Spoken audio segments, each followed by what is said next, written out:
आज का चैप्टर है हमारा साइकोलॉजी का लर्निंग। हम इसमें पढ़ेंगे लर्निंग क्या होती है, उसकी डेफिनेशंस, क्लासिफिकेशन वगैरह सब कुछ पेपर में हमें कैसे अटेम्प्ट करना है यूनिवर्सिटी एग्जाम्स के लिए, वो भी मैं बताऊंगी। ठीक है, तो सबसे पहले इंट्रोडक्शन। लर्निंग क्या होती है? लर्निंग जो भी चीज़ हम सीखते हैं from our birth till death is learning.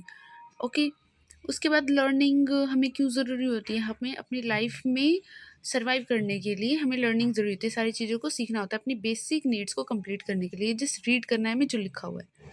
उसके बाद आया हमारा डेफिनेशंस ऑफ लर्निंग। यूनिवर्सिटी में क्वेश्चन पूछा जाता है कि डेफिनेशंस ऑफ लर्निंग लिखो, तो कई सारी डेफिनेशंस है, इसमें जो हमें आसान लगेगी वो हम लर्न कर लेंगे।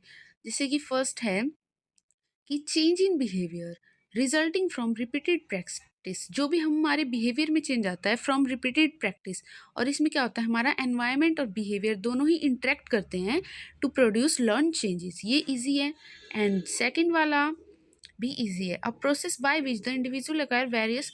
वो प्रोसेस, लर्निंग वो प्रोसेस है जहाँ पे हम हैबिट सीखते हैं, नॉलेज सीखते हैं, एटीट्यूड सीखते हैं, जो कि हमारी लाइफ के डिमांड्स को पूरा करने के लिए बहुत ज़्यादा नेसेसरी होते हैं।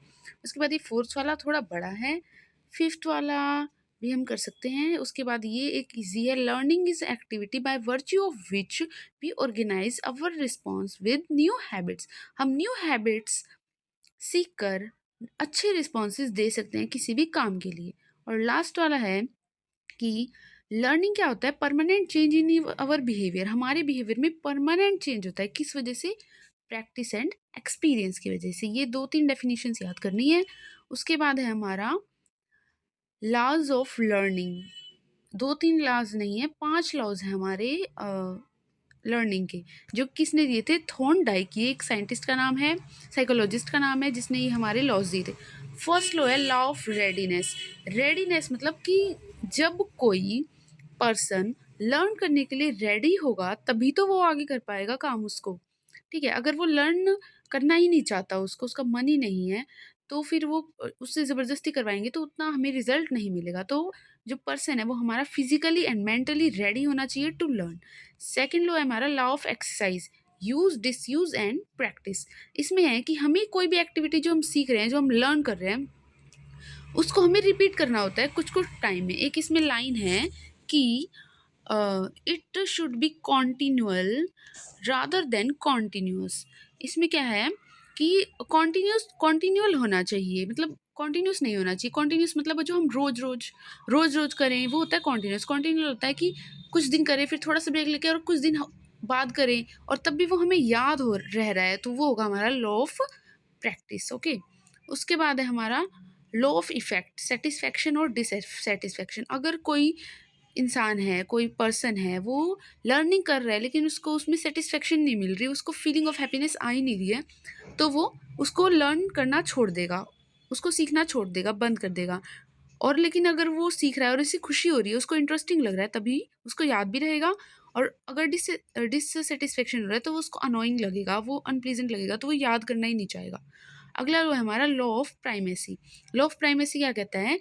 जो चीज़ें होता है ना, first impression is the best impression. जो चीज़ हमें फर्स्ट इंप्रेशन में ही अच्छे से समझ आ गई, वो हमें लर्न करना आसान रहता है। और लेकिन कोई हमें बार बार गलत समझा रहा है, फिर कह रहा है ठीक है, फिर गलत है, ऐसे समझा रहा है, तो वो होगा हमारा, वो हमें अच्छे से याद नहीं होगा। ठीक है, उसके बाद होता है लॉ ऑफ रिसेंसी। रिसेंसी मतलब रिसेंट, जैसे स्कूल में रिवीजन करने के लिए बोलते हैं, वैसे ही हम कोई भी काम है उसको रिवाइज करते रह रहे हैं, कुछ टाइम बाद दोबारा रिव्यू कर रहे हैं, तो वो हमें ज़्यादा याद रहती है। ओके, उसके बाद ये हमारी लॉज खत्म हो गए। अब हमारे आते हैं types of learning. Types of learning दो बेसिस पे हैं, on the basis of domain या स्पेसिफिक एरिया ऑफ लर्निंग, और on the basis of method या टेक्निक।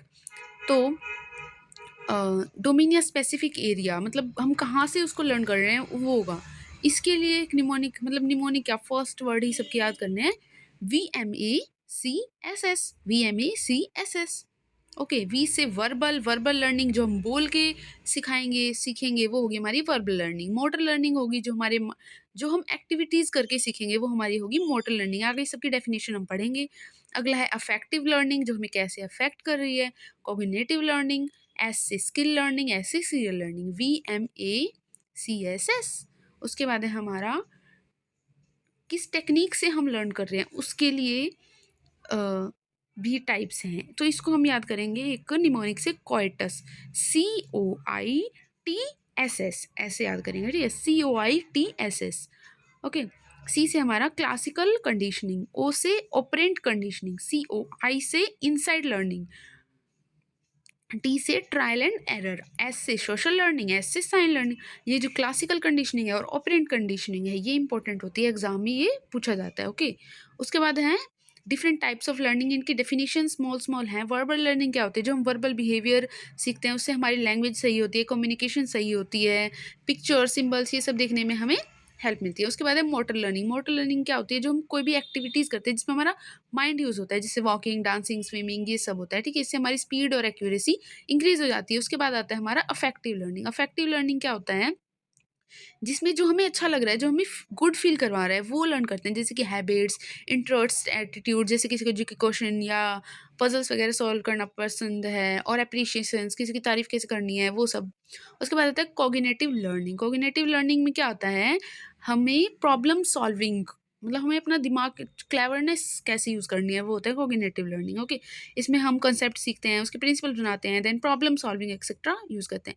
उसके बाद आता है सीरियल लर्निंग, जैसे कि सीरियल लर्निंग मतलब जैसे हमें पहले कुछ चीज़ें सीखने के लिए स्टेप्स होते हैं। पहले हमें ये सीखना है, फिर ये सीखना है, फिर ये सीखना है। हम स्टेप से ही सीख सकते हैं, ये नहीं सीधा फाइनल स्टेप पे चले जाएँ। जैसे कि अल्फ़ाबेट्स का एग्ज़ाम्पल इसमें दिया हुआ है। जैसे अल्फ़ाबेट हमें सीखने होते हैं, उसके बाद ही तो हम वर्ड्स बना पाएँगे ना, पहले ही वर्ड्स तो नहीं सीख सकते। तो वो होगी हमारी सीरियल लर्निंग।